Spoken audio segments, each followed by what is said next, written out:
সংসদীয় আসন ঢাকা-৪-এ প্রচারণা চালানোর সময় জামায়াতে ইসলামীর নারী কর্মীর ওপর হামলার অভিযোগ উঠেছে। আহত কর্মীর নাম মারিয়া বিবি। বুধবার দুপুরের দিকে জুরাইনের মুরাদপুর এলাকায় প্রচারণা চালাচ্ছিলেন জামায়াতের নারী কর্মীরা।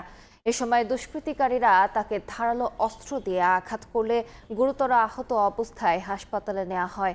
এই ঘটনায় পাল্টাপাল্টি অভিযোগ উঠেছে। একটি বড় দল হামলায় জড়িত বলে দাবি জামায়াতের। এদিকে হামলার ঘটনাকে সাজানো নাটক বলে দাবি করেছে স্থানীয় বিএনপি নেতারা।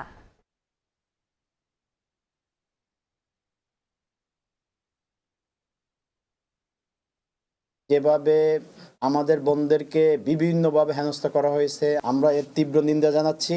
এই ঘটনার সুষ্ঠু তদন্ত করে এলাকায় যারা অস্ত্রবাজ আছে, চাঁদাবাজ আছে, যারা সন্ত্রাসী আছে, মাদকের সাথে রিলেটেড, তাদেরকে দ্রুত আইনের আওতায় নিয়ে আসার জন্য আমরা আবেদন করছি। যেই গল্লির ঘটনা বলছে ওনার হাজব্যান্ড, ওই গল্লির ভিডিও ফুটেজ এসআই মাহবুব, সেকেন্ড অফিসার মাহবুব, এসআই দেব সহ, সোহেল সহ, কদমতলী থানার এবং জামাতের নেতা সহ আমরা দেখছি এটা সম্পূর্ণ ওই মহিলা একটা মিথ্যা বা যে কোনোভাবেই উনি একটা তথ্য দিছে, যে তথ্যর কোনো ভিত্তি নাই।